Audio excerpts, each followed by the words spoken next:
Bonjour à toutes et à tous. Alors, permettez-moi de me présenter. Je m'appelle Germano Veracruz. Je suis professeur de psychologie dans une université française. Mais, actuellement, je me trouve en Suisse, à Lausanne, dans le cadre d'un séjour professionnel, comme je le fais tous les ans. Alors, je suis parmi vous pour le cinquième épisode de ma série de vidéos de vulgarisation scientifique appelée 10 milliards de poussières. Nous sommes aujourd'hui le 16 mars 2023. Les quatre premiers épisodes de cette série ont été réalisés et mis en ligne il y a un an à peu près, c'est-à-dire au mois de mars 2022. Alors, cette série, le principe, c'est que je prends un sujet en sciences humaines et je vous en parle en me basant sur les études qui ont été faites par des académiques, par des enseignants-chercheurs comme moi ou par des chercheurs, dans la perspective, bien entendu, de vulgarisation scientifique. Alors, pourquoi j'ai appelé cette série 10 milliards de poussières? Eh bien, vous savez peut-être que les êtres humains sur Terre, actuellement, aujourd'hui, il y en a 8 milliards. Mais, selon les démographes, le pic de la population mondiale va être atteint à 10 milliards de personnes aux environs de 2050 à peu près.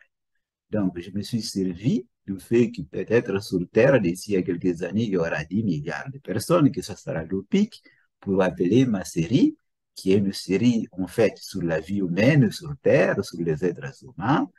Et donc, j'ai décidé de l'appeler 10 milliards de poussières. Et pour les quatre premiers épisodes, alors, le sujet du premier, c'est juste un rappel, le sujet du premier épisode était l'amour. Mais c'était plutôt le sentiment amoureux. Comment est-ce qu'il est apparu chez les hominidés? Les hominidés, c'est notre, dont nous faisons partie, c'est notre espèce en quelque sorte. Comment il est apparu au cours de l'évolution biologique et de l'évolution sociale.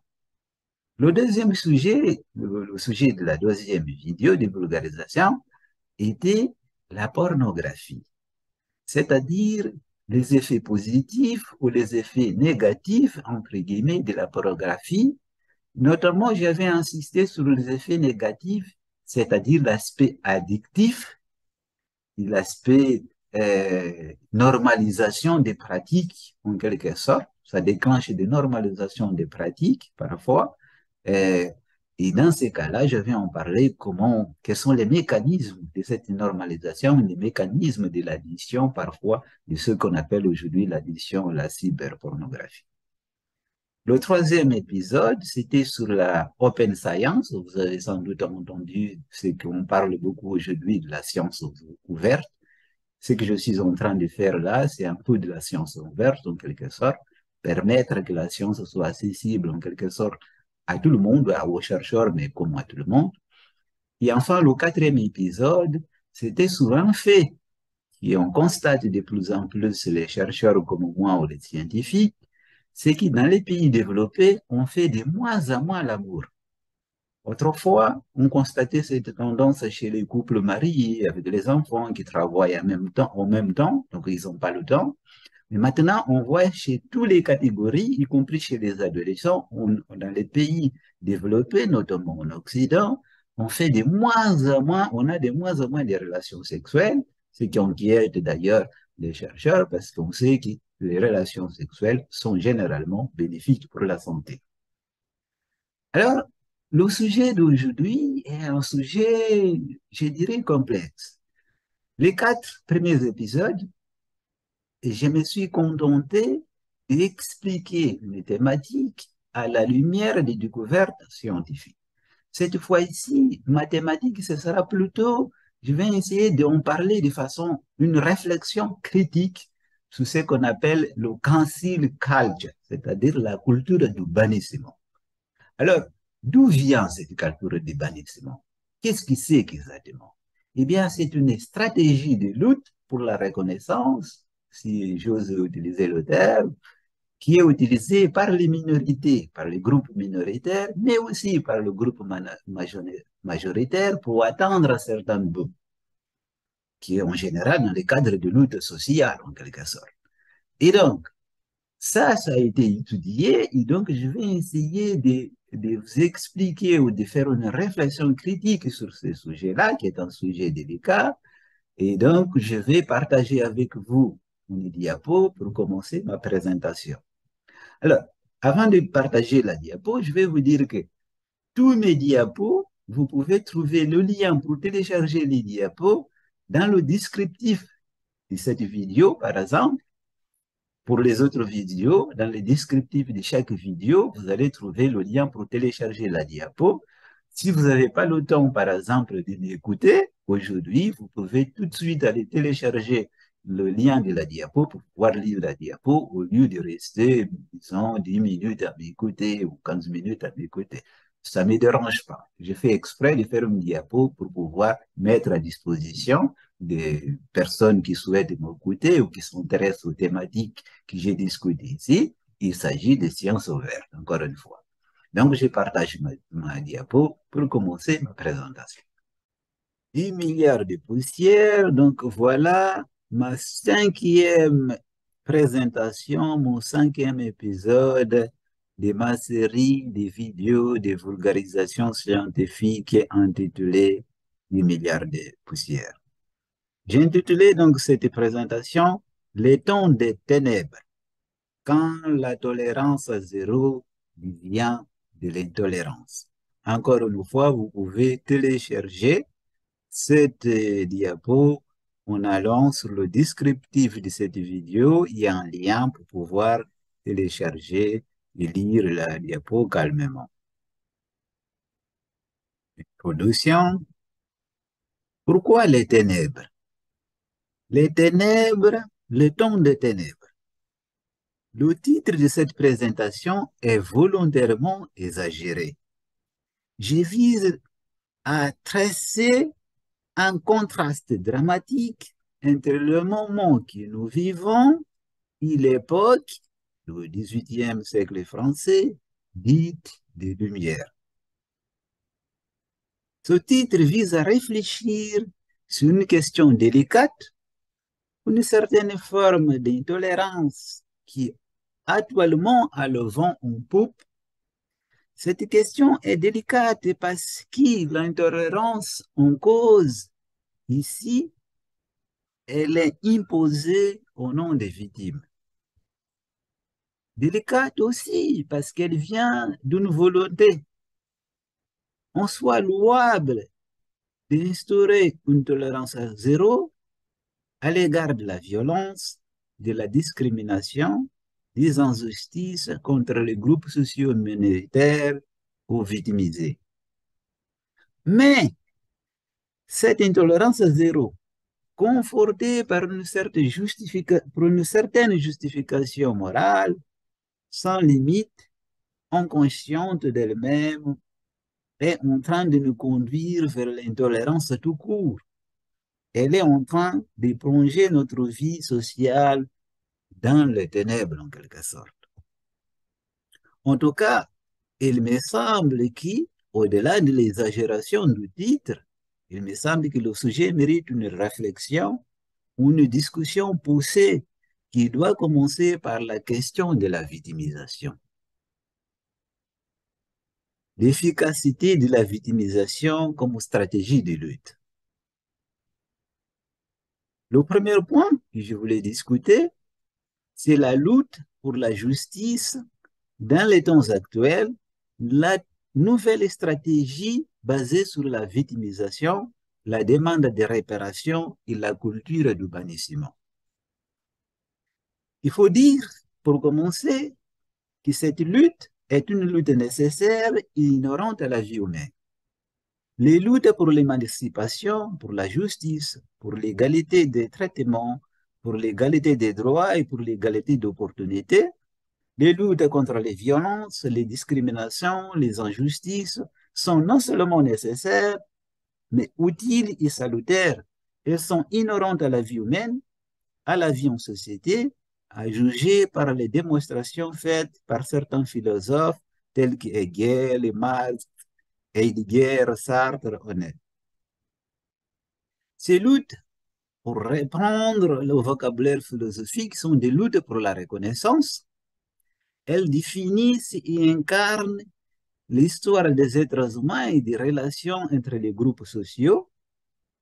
Ainsi, depuis qu'il y a des êtres humains, la lutte est en marche, qu'elle soit pour la survie ou pour la reconnaissance, ce qui est d'ailleurs à peu près la même chose.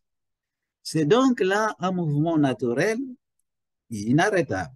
D'aucuns, comme disait Hegel le premier, Fukuyama le dernier, disent que lorsque cette lutte s'arrêtera, quand une égalité parfaite, une justice parfaite, la reconnaissance de tous par tous seront atteintes, si jamais de telles choses arrivent, nous plongerons dans ce qu'on aime appeler la fin de l'histoire, qui sera aussi, du moins symboliquement, la fin de l'homme, autrement dit, la fin de l'être humain.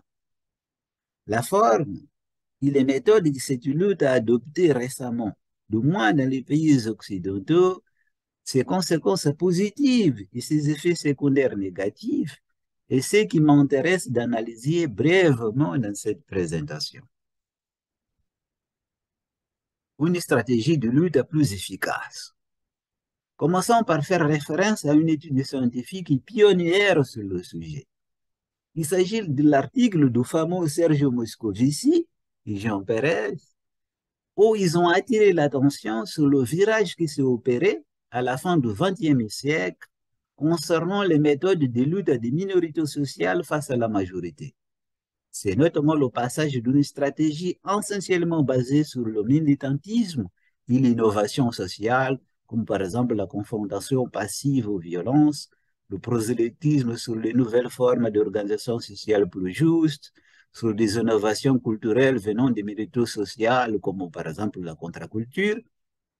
Donc, à une nouvelle stratégie largement basée sur la victimisation, la culpabilisation, la justice réparatrice, plus récemment la censure et le bannissement, ou ce qu'on appelle aujourd'hui la cancel culture.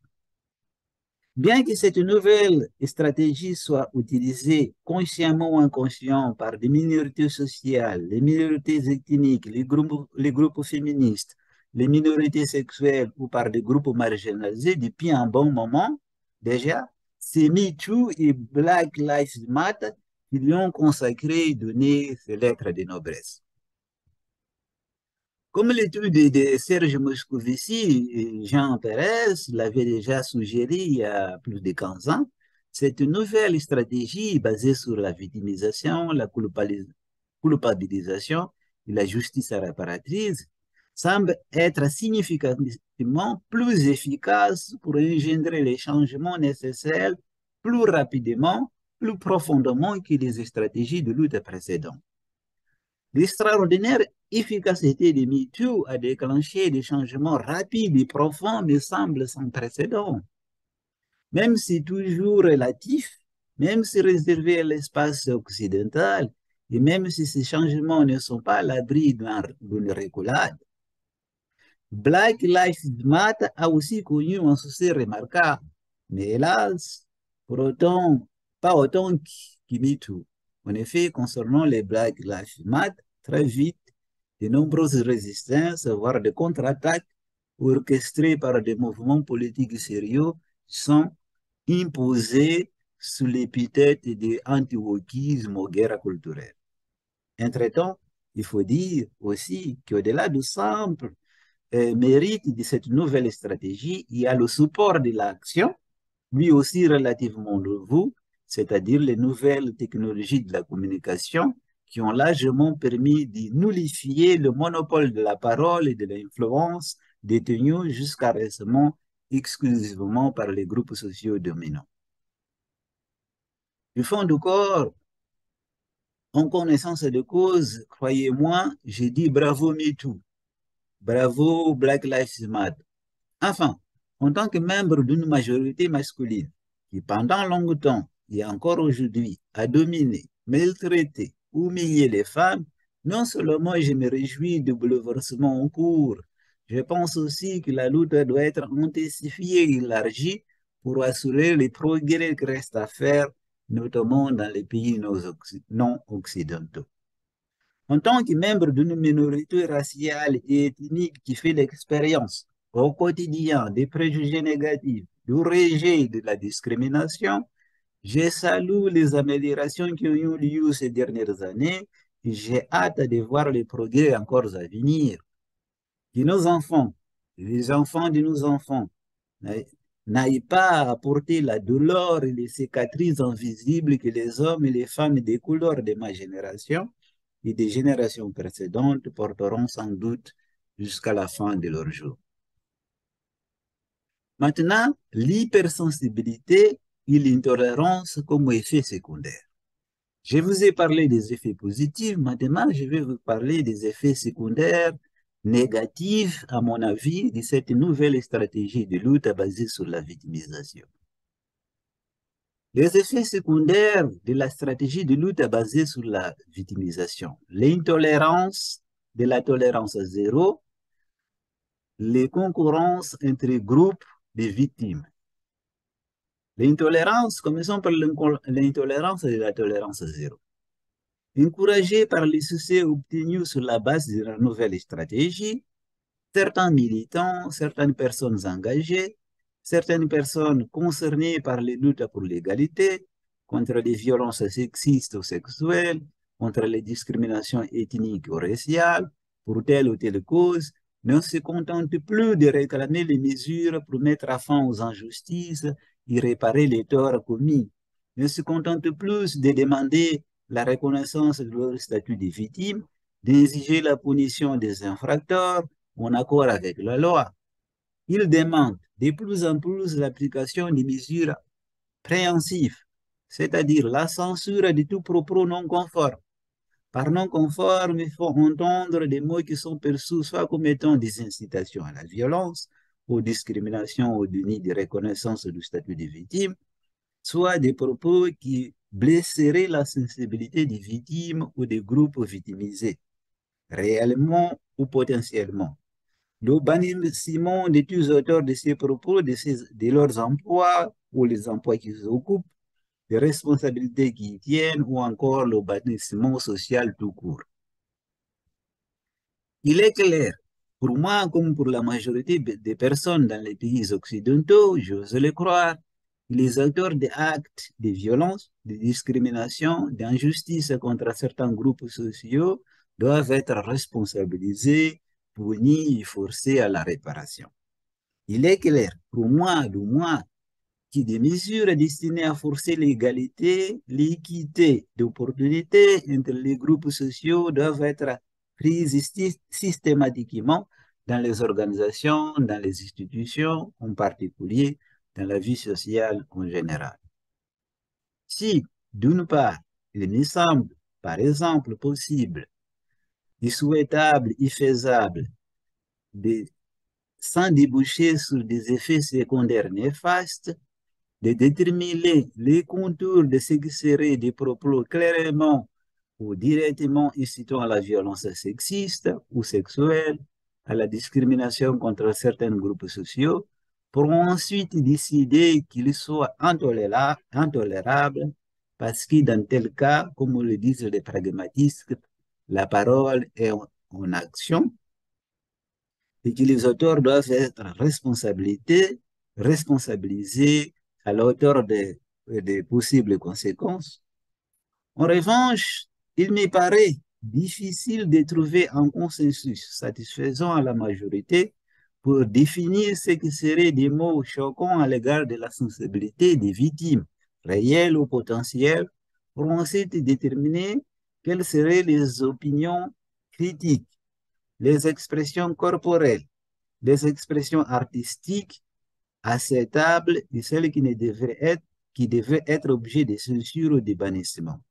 Surtout, comment pratiquer un tel type de bannissement sans en même temps s'acheminer vers l'intolérance et la limitation des libertés individuelles à un niveau qui ferait contresens dans une société de type démocratique. C'est là, vous l'aurez compris, je l'espère, l'objet de ma réflexion. Tout d'abord, il y a la subjectivité et l'interprétation qui jouent un rôle trop important dans la lecture des propos ou de l'intention de l'autre.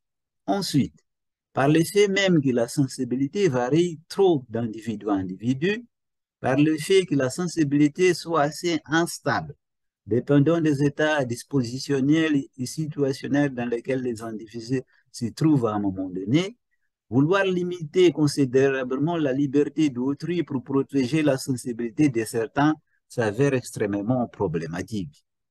Disons-le autrement, la sensibilité, plus on l'alimente, plus elle s'aiguise. En effet, il va de la sensibilité comme du plaisir.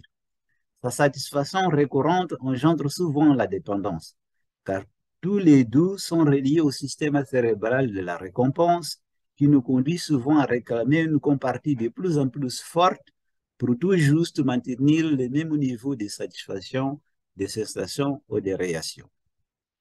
Cela conduit à l'hypersensibilité, à l'hypervigilance ou à l'hyperalerte. La moindre contrariété, nous la jugeons intolérable, la nuance insupportable. Dans cette veine, les choses nous paraissent blanches ou noires. On est pour la justice ou contre la justice. On est pour les victimes ou contre les victimes. On est bon ou mauvais. On est du côté du bien ou du côté du mal. Il n'y en a pas de nuances, il n'y en a pas de mais, il n'y en a pas de si, il n'y en a pas la place à l'humour, il n'y en a pas il y a plus le lieu à faire des blagounettes, il y a de moins en moins le lieu à la critique. Le désaccord, la mise en doute, la tentative de nuances sont rétorquées par une clameur de mise à mort. Mort sociale, j'entends, qui d'aucuns diraient être pire que la mort physique.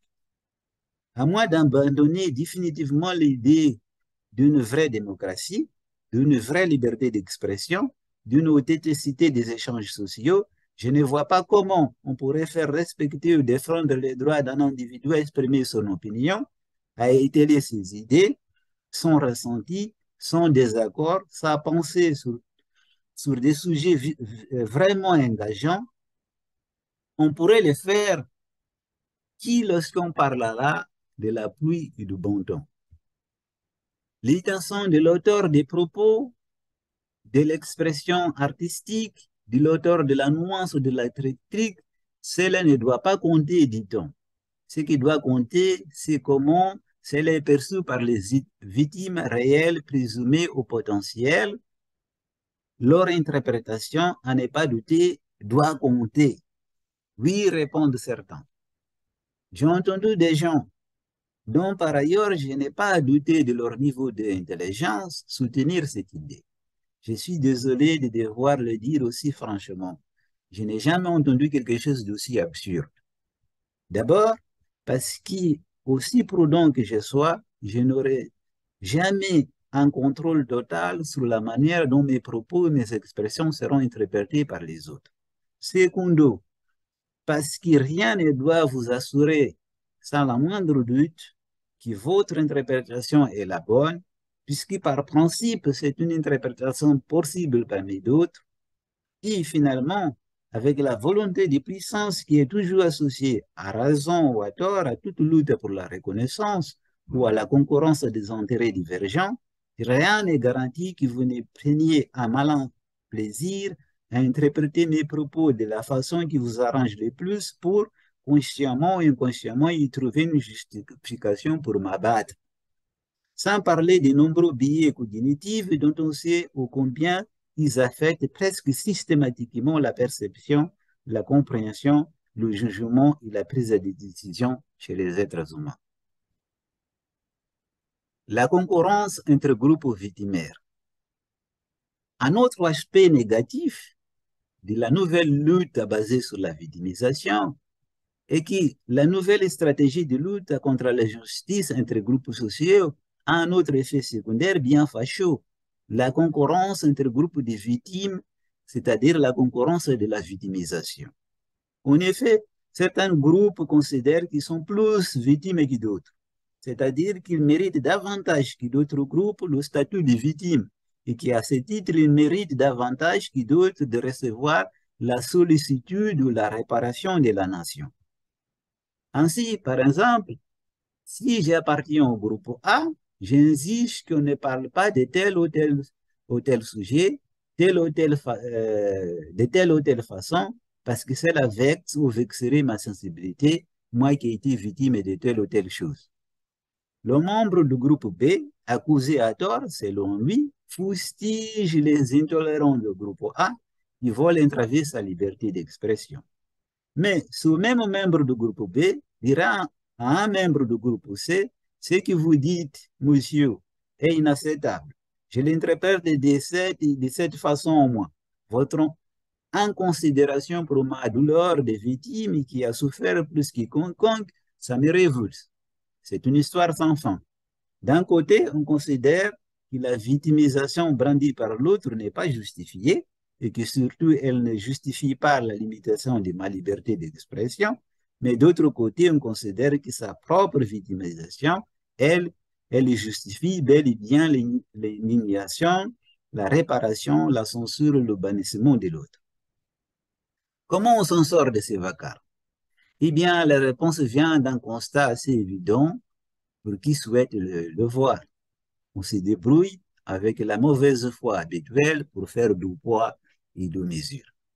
Ainsi, par exemple, aux États-Unis, au Royaume-Uni ou en France, trois pays secoués par des demandes de groupes sociaux utilisant la stratégie de victimisation dans leur lutte contre les injustices, les violences, les discriminations, etc., ont fait consciemment ou inconsciemment du poids et de mesure.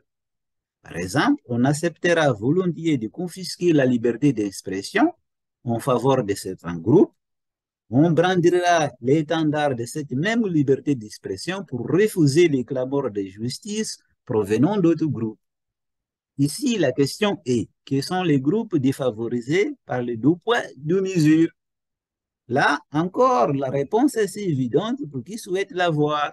Les groupes qui n'ont ni assez de forces économiques, ni assez de forces politiques. C'est eux qui sont désavantagés par le deux poids et deux mesures.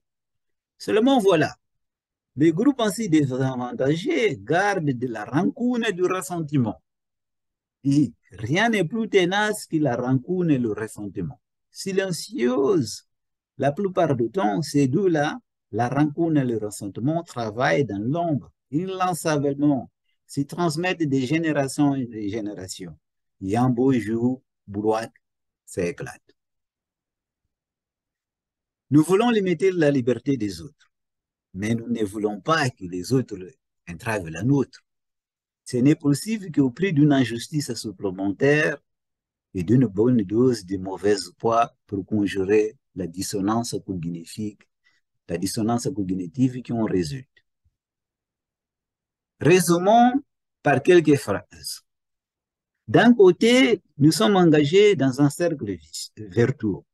La stratégie basée sur la victimisation nous force à prendre conscience des violences, des discriminations, des injustices faites à certains groupes sociaux, à nous rendre compte de toutes sortes de préjugés, des structures sociales qui les soutiennent, à prendre des mesures structurelles pour réduire, voire éliminer ces injustices. D'un autre côté, nous sommes engagés dans un cercle vicieux.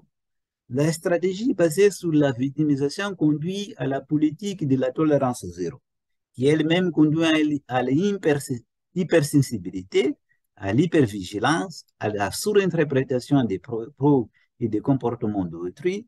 Cela conduit à l'intolérance, à la psychorigidité, aux inhibitions sociales, à la prévalence de l'inauthenticité dans les relations humaines, à la prévalence des comportements, des prises de position individualistes, voire égoïstes.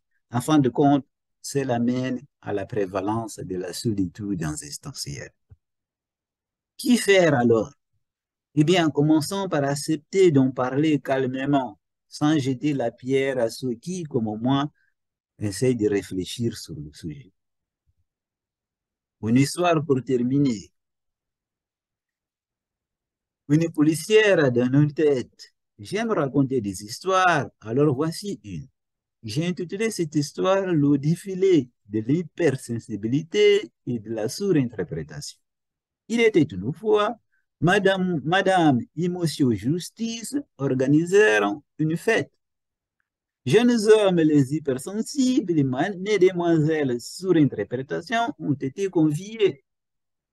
Au tout début de la fête, pour faire en sorte que tout se passe bien, on permettra à chacun de lever la main et d'indiquer le sujet de conversation qu'il ne voulait pas que l'on aborde et de dire ce qu'il ne souhaitait pas que l'on fasse pour ne pas blesser sa sensibilité ou attiser une interprétation négative de l'interlocuteur ou causer son disconfort en quelque sorte. Un premier individu leva la main et annonça ce sujet-là ne touchez pas. Cela serait très pénible à supporter pour moi. Un autre érigea les bras, dira des blagues de ce genre, s'il vous plaît, épargnez-les-moi. Cela réveillerait au moins des blessures et des souffrances. Un tel autre jeta la main en l'air et implora à moi, c'est ça que je ne veux pas qu'on en parle. Bon, vous pouvez en parler si vraiment vous le souhaitez, mais si vous décidez d'en parler, attention, attention, je ne tiendrai pas compte de vos intentions originales ni du contexte. Je méfie qu'il y a mes interprétations. Et si je les prends mal, gare à vous. Tant d'autres se sont manifestés pour dire, moi, ceci, cela, je juge respectueux, offensif, insultant, ces gestes-là, ces comportements-ci, si vous les faites, faites attention avec précaution, etc.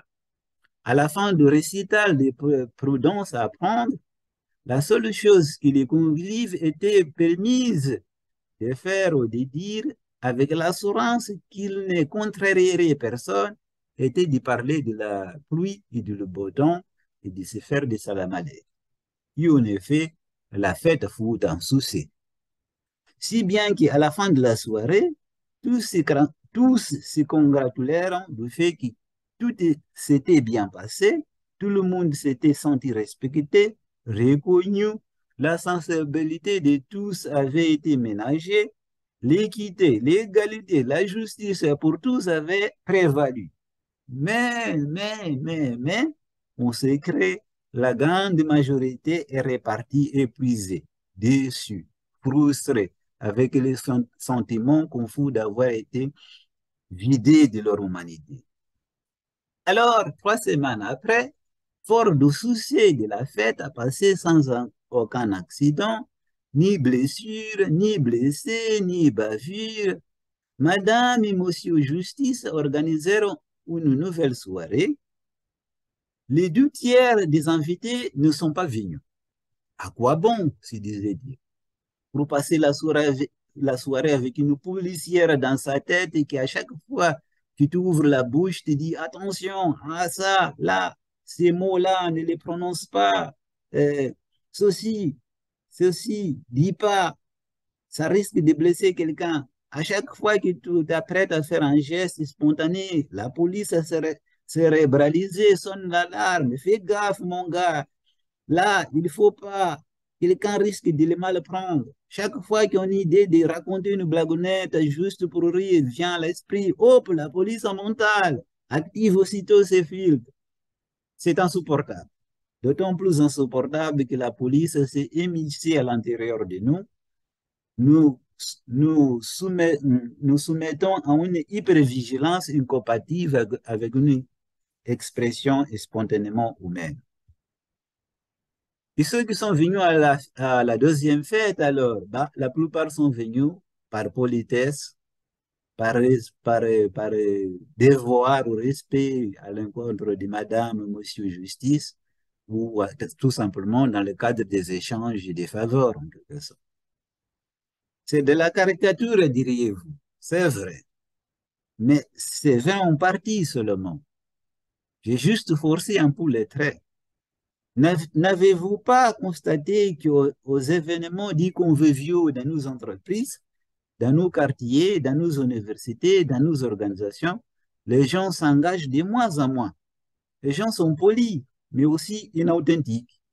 Cette sensation de vide causée par les non-dits, les inhibitions.